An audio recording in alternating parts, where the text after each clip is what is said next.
Bonjour à tous et bienvenue. 3 titres retenus dans cette édition.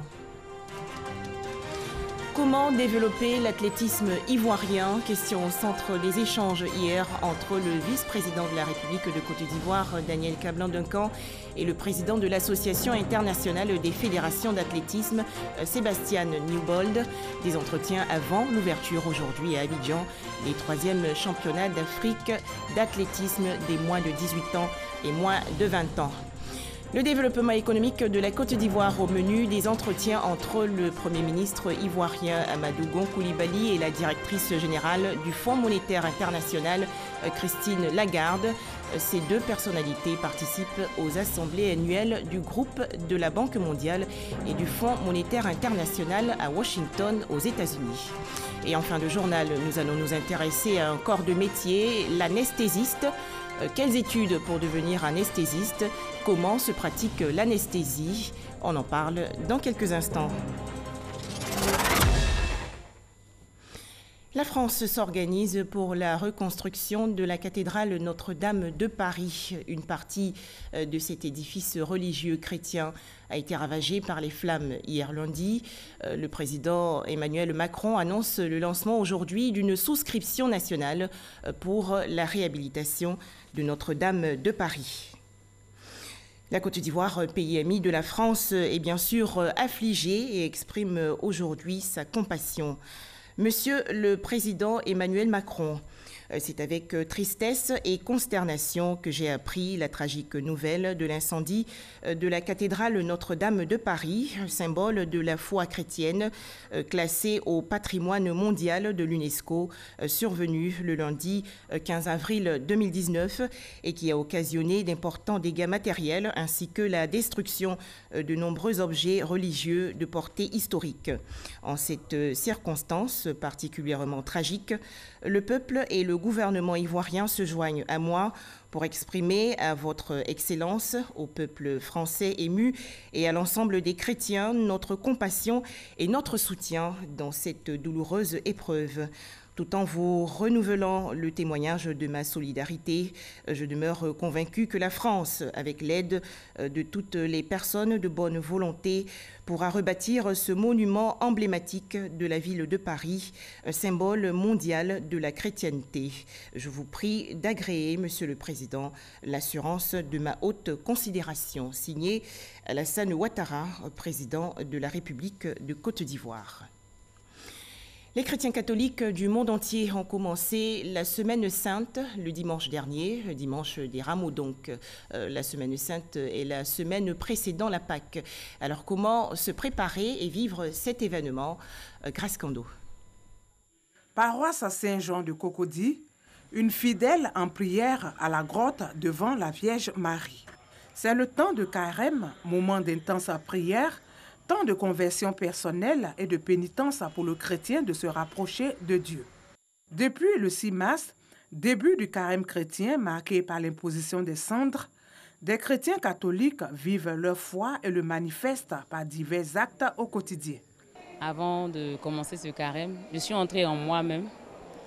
J'ai vu les failles de ma vie, les péchés, les différents péchés dans lesquels j'étais encore.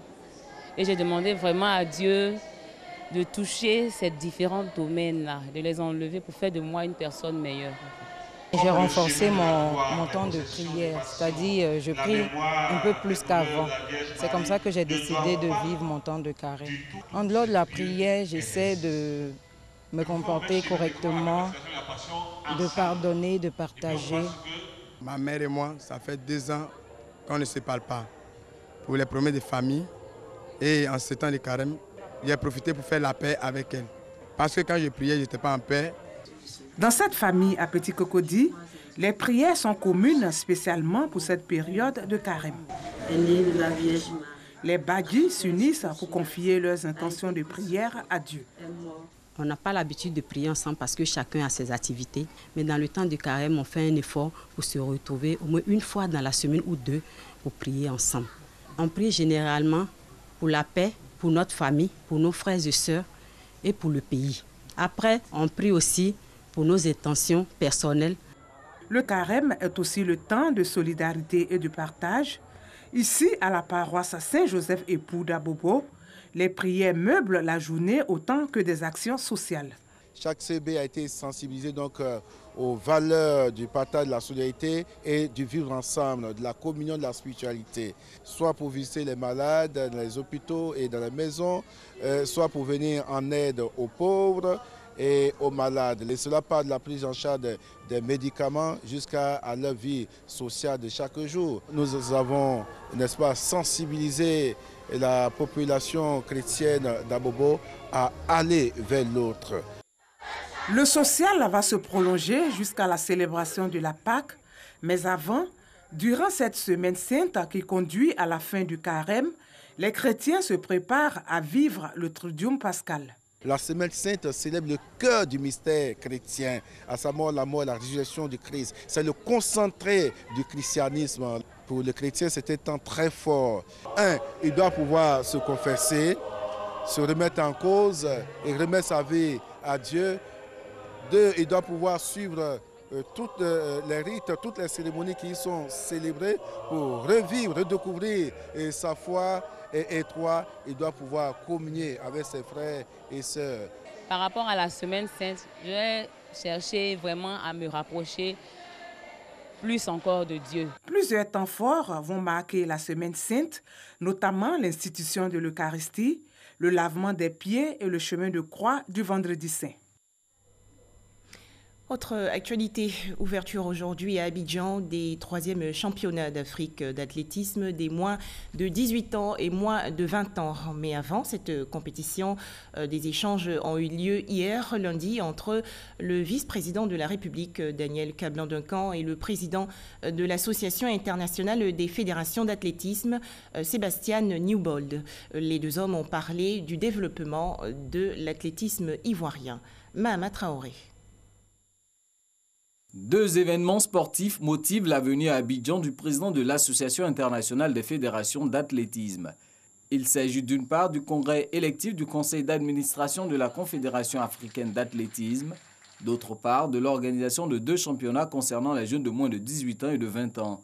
Près de 600 athlètes issus de 50 pays africains prennent part à ces compétitions. En marge de ces rendez-vous sportifs, le président de l'instance mondiale de l'athlétisme profite pour échanger avec le vice-président de la République de l'avenir de l'athlétisme ivoirien.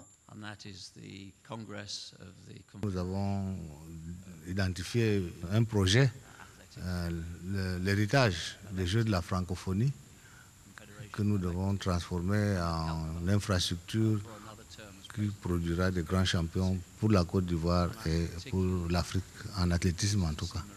Donc nous comptons sur l'appui, bien sûr, du gouvernement de Côte d'Ivoire, mais aussi sur le mouvement athlétique au niveau mondial dont le président est ici et qui a été témoin de cet échange. Nous pensons que nous laisserons ici, après notre départ, un héritage qui peut permettre à des jeunes athlètes de représenter valablement la Côte d'Ivoire et le continent comme Aouré et Talou le font maintenant. Double champion olympique du 1500 mètres, Sébastien Koué est à la tête de l'Association internationale des fédérations d'athlétisme depuis août 2015. À sa demande de voir réactiver le projet de réalisation d'un centre national d'athlétisme à Yamoussoukro, le vice-président Daniel Kablan-Duncan s'est dit favorable et a promis le soutien du gouvernement ivoirien.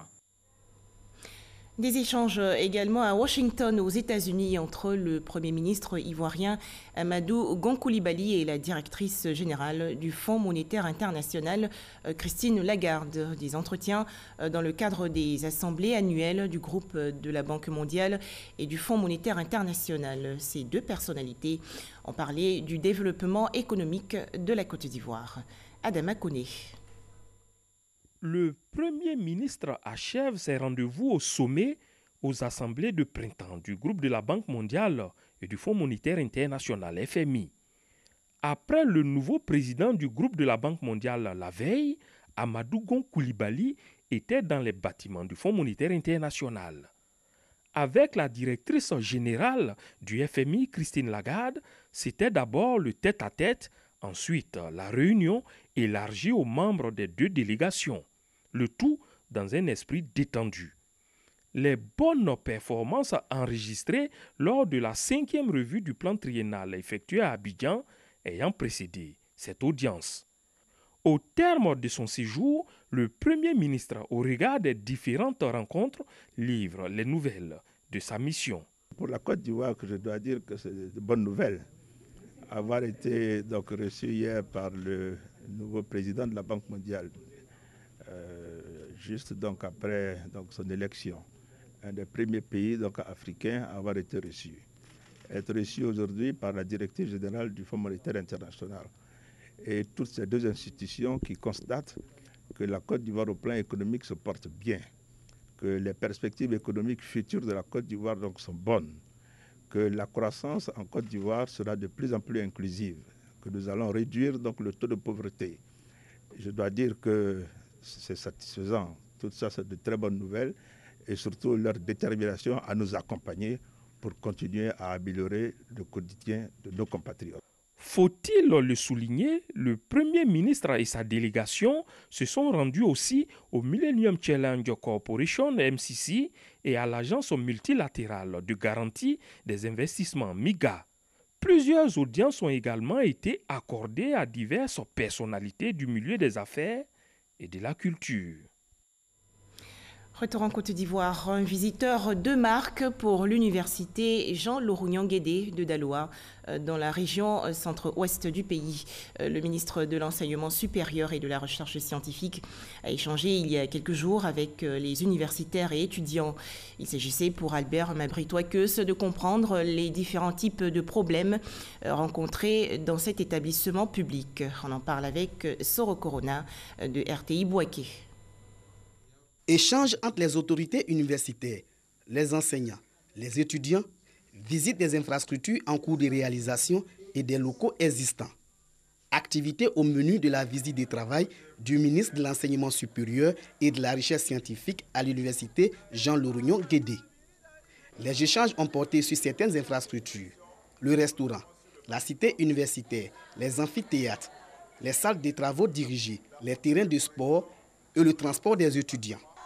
Toutes choses pour améliorer les conditions de vie et de travail des enseignants et des étudiants. La visite m'a permis de savoir que nous serons capables de livrer donc, la première phase des travaux d'ici 3 mois. Donc nous reviendrons pour réceptionner ces travaux et lancer la deuxième phase. Un certain nombre de préoccupations connexes nous ont été présentées. Nous allons voir ce que nous pouvons faire à notre niveau et nous présenterons un rapport donc au gouvernement pour continuer donc à donner les moyens à Daloa de devenir donc cette université dont nous soyons tous fiers. Débutés depuis 2014, les travaux d'extension de l'université Jean Laurignon Guédé coûtent 20 milliards de francs CFA à l'État de Côte d'Ivoire.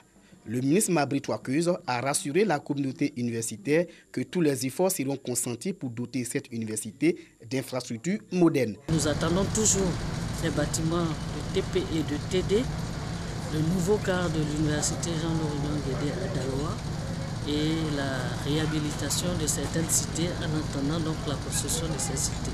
L'université Jean Laurignon Guédé est la 4e université de Côte d'Ivoire.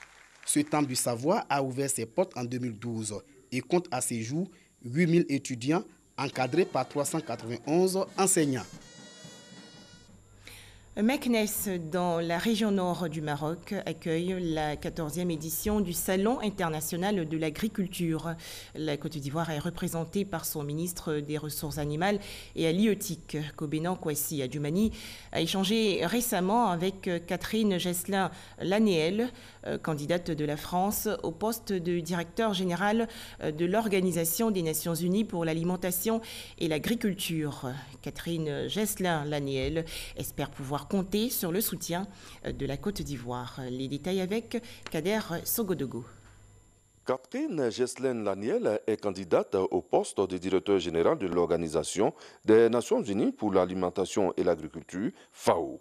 Elle a tenu à rencontrer le ministre des Ressources animales et halieutiques, Kobena Kwasi Adjoumani, par ailleurs président de la conférence ministérielle sur la coopération halieutique entre les États africains riverains de l'océan Atlantique comme AFAT, présent en terre marocaine pour le Salon international de l'agriculture du Maroc, SIAM.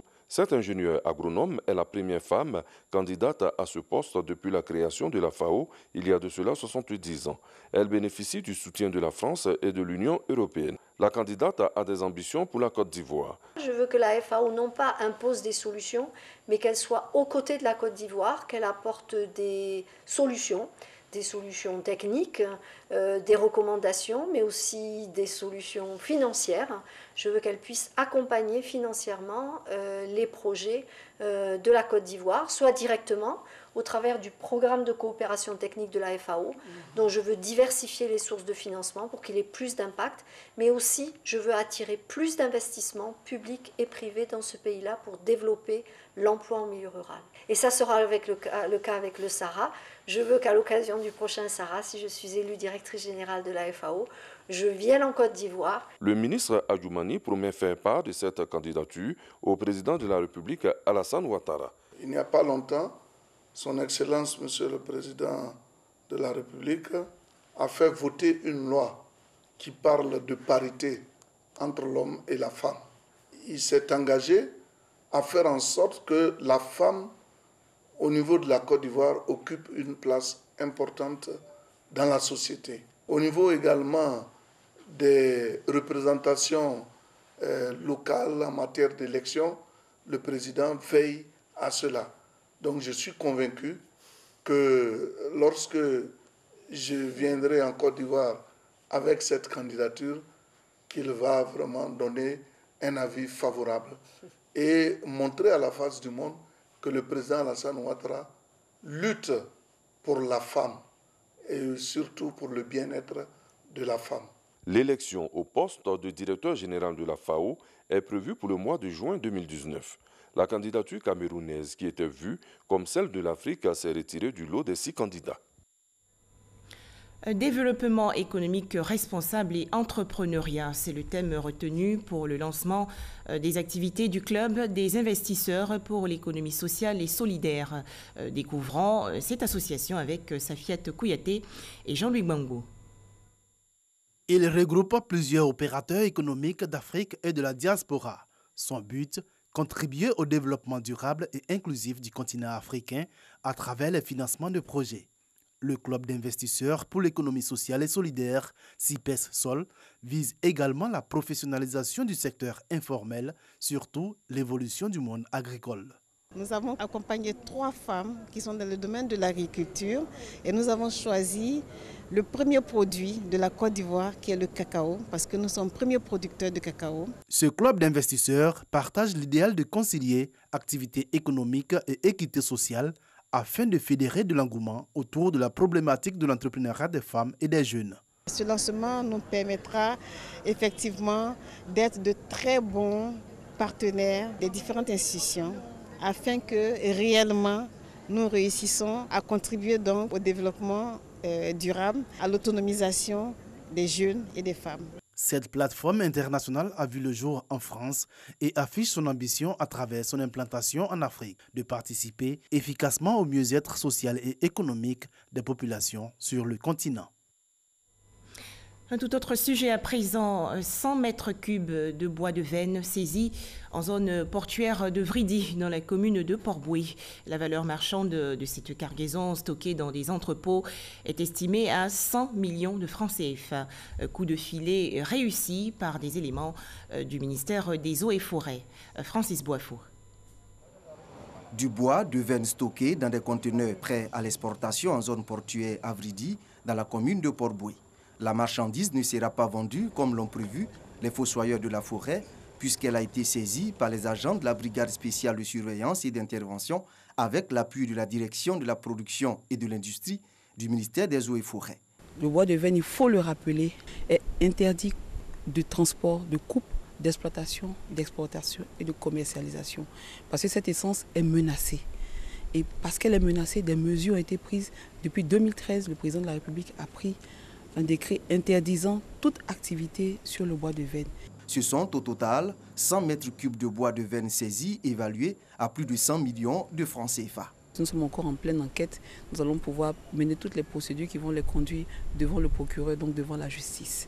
Le code forestier prévoit des mesures privatives de liberté allant de 3 mois à 3 ans et des sanctions pécuniaires allant de 500 000 à plus de 50 millions de francs CFA. Depuis 2018, le ministère des Eaux et Forêts a renforcé le dispositif de lutte contre l'exploitation et la vente illicite du bois. En décembre 2018, 50 mètres cubes de bois issus de sciage à façon ont été saisis à Marcory Zone 4 résidentielle. Valeur marchande, plus de 40 millions de francs CFA. Direction Korogo, dans le nord du pays, la première pierre de l'Union transfrontalière des collectivités territoriales de l'espace SKBO a été posée récemment. L'espace SKBO, faut-il le préciser, regroupe les localités de Sikasso au Mali, Korogo en Côte d'Ivoire et Bobo Dioulasso au Burkina Faso. Cérémonie de pose de première pierre en présence de la ministre ivoirienne de la Solidarité, de la Femme et de la Protection de l'enfant, Mariatou Kone. Les précisions de Ami Sissoko. C'est parti pour les travaux de construction du siège de l'Union transfrontalière des collectivités territoriales de l'espace Sikasso, Korogo et Bobo Dioulasso, SKBO. C'est la ministre Mariatou Kone, représentant le Premier ministre Amadou Gon Coulibaly, qui a procédé à Korogo à la pose de sa première pierre. Prévu sur le site, en plus du bâtiment administratif, un complexe hôtelier. La construction de ce siège assure un cadre de travail approprié aux organes de la structure et une meilleure visibilité de cette fêtière selon ses responsables. Nous nous battrons ensemble pour renforcer la gouvernance de l'Union que nous avons mise en place. Et d'ici la fin de cet ouvrage, tout le dispositif de gouvernance doit être en place. En ayant décidé de se doter d'un siège, c'est l'indicateur que tous ces acteurs veulent se donner les moyens pour réussir leur mission d'acteurs convaincus de développement local, inclusif et communautaire. Site retenu pour le siège de SKBO à Korogo, l'ancien site de la représentation régionale de l'UGTCI d'une superficie de 3800 m². Le coût des travaux est estimé à 4,54 milliards de francs CFA, a indiqué l'architecte commis aux travaux. L'espace SKBO étant un instrument d'intégration physique, économique et sous-régionale de l'UEMOA, l'organisation apporte une contribution de 50 millions de francs CFA. Le gouvernement rassure également de son soutien. SKBO, c'est le symbole de la stabilité, c'est le symbole de la paix, condition essentielle pour la mise en œuvre de toutes les actions que nous souhaitons pour nos pays respectifs. Pour ma part, je voudrais vous rassurer de l'engagement constant du gouvernement ivoirien. Plusieurs présidents de régions et maires de Côte d'Ivoire, du Burkina Faso et du Mali, membres de l'espace SKBO, ont pris part à cette cérémonie. Santé, environ 600 médecins urgentistes et infirmiers anesthésistes exerçant dans les hôpitaux publics de Côte d'Ivoire ont reçu récemment des kits respiratoires. Ces kits vont leur permettre d'intervenir en urgence pour réanimer les victimes lors d'un accident. Et à l'occasion de cette remise officielle de kits, notre reporter Michel Digré nous fait découvrir ce corps de métier. Quelles études pour devenir anesthésiste? Comment se pratique l'anesthésie? Quels sont les effets secondaires? Regardez. À l'intérieur du gros sac, il y a un petit sac. 650 kits de prise en charge des voies aériennes destinés aux infirmiers et médecins anesthésistes de Côte d'Ivoire. À l'intérieur des sacs, du matériel pour réanimer des patients partout où le besoin se fera sentir. Donc il peut voyager avec. Pendant le voyage, il tombe sur un accident de la route, il faut qu'il puisse agir. Ils vont dans un hôpital général où ils travaillent, il faut qu'ils puissent agir. Partout où ils passent, il faut qu'ils puissent travailler. Ils ne peuvent pas prendre du matériel qui appartient à un hôpital pour voyager. Nous avons voulu qu'ils aient leur matériel et qu'ils partent partout. Mais en tout cas, on ne veut plus entendre qu'on s'est retrouvé devant une situation où on n'avait pas de matériel pour agir. Le professeur Narcisse Bois, chef du service d'anesthésie et de réanimation du CHU de Trècheville, remet un kit à une infirmière. Pour mieux comprendre ce à quoi servira ce matériel, il nous conduit dans le service qu'il dirige. Mais avant cette incursion, des mesures d'hygiène s'imposent. Il s'agit surtout de prendre une tenue adaptée au bloc opératoire qui comporte donc un calot ou un chapeau comme vous voulez, une protection pour la bouche exactement et une tenue qui est adaptée donc à l'activité au bloc opératoire. Cette exigence remplie, direction la salle de réanimation. Bonjour. Comment tu te sens? Avant l'opération du patient, il faut entamer la prémédication. La prémédication va consister à injecter des drogues ou des médicaments qui vont entamer l'endormissement du patient. Il ne sera pas totalement endormi, mais il sera déstressé, il sera relâché pour faciliter par la suite donc l'anesthésie générale. Après quoi, place à l'anesthésie. Et cette procédure va associer différents produits.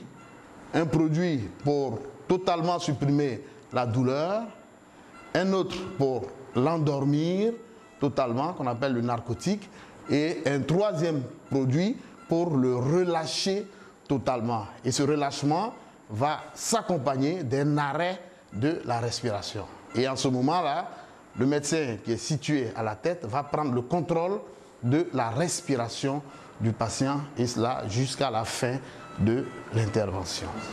Assurer la ventilation du patient pendant et après l'opération, le professeur Bois donne ici les enjeux du kit de réanimation mis à la disposition des anesthésistes. Si on n'arrive pas à contrôler véritablement les voies respiratoires d'un patient, eh bien, c'est le décès qui s'ensuit.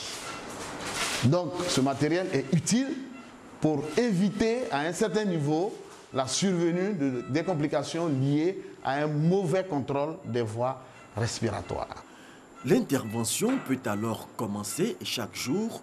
Les équipes du professeur Bois sont aux côtés des médecins chirurgiens dans les 5 salles du Grand Bloc où 10 opérations sont réalisées au quotidien.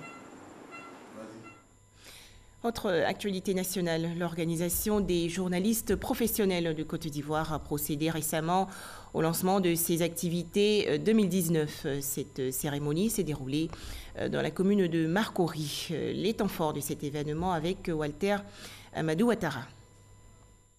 Les questions liées à la retraite préoccupent l'OJPCI, Organisation des journalistes professionnels de Côte d'Ivoire. Cette organisation, qui veut davantage se rapprocher des populations, vient d'initier une conférence sur le thème « Quelle réforme novatrice pour une retraite efficace et rassurée ?» Cas de l'IPS Segrae, Caisse générale de retraite des agents de l'État. Vu qu'aujourd'hui nous avons 2 régimes, il y a la CNPS qui s'occupe du privé et la Segrae qui s'occupe bien entendu des fonctionnaires de l'État. Alors, mais pour pouvoir faire le distinguo entre les 2 entités, il faut bien entendu avoir écouté la Segrae, faire la différence, se mettre à niveau. La conférence a permis à Niangouran Simplice, conseiller technique du directeur général de l'IPS Segrae, parrain de la rencontre, de partager avec l'assistance les avancées de sa structure. Les délais de traitement de dossiers des candidats à la retraite ont évolué. De 365 jours, ils sont désormais de 12 jours. Aujourd'hui, le paiement d'une pension après la fin du mois de cessation d'activité est une réalité. Donc nous avons, dans les 45 jours, nous payons les pensions de retraite. Nous sommes représentés dans 11 agences, nous couvrons tout le territoire ivoirien. Un fonctionnaire à la retraite ou un agent de l'État à la retraite n'a pas besoin de se déplacer à Abidjan. Rosine Anno, conseiller technique du ministre de la Communication et des Médias, a traduit aux membres de l'OJPCI le soutien de Siditi Moko Touré, président de la cérémonie. L'OJPCI a une vingtaine d'activités programmées sur toute l'année. On note, entre autres, un atelier de renforcement sur les changements climatiques, une formation à la maîtrise du logiciel Excel, la célébration de la Journée internationale de la fin de l'impunité pour les crimes commis contre les journalistes. Les manifestants poursuivent leur contestation pour exiger un gouvernement civil au Soudan. L'Union africaine, de son côté, a menacé hier de suspendre le pays de l'organisation continentale si l'armée ne quitte pas le pouvoir au profit d'une autorité politique civile d'ici une période de 15 jours. 7 militaires tchadiens ont été tués et 15 autres blessés dans la nuit de dimanche 14 au lundi 15 avril dernier dans la région du lac Tchad. C'était lors d'une attaque des djihadistes nigérians de Boko Haram qui ont de leur côté perdu 63 combattants. Merci de nous avoir suivis.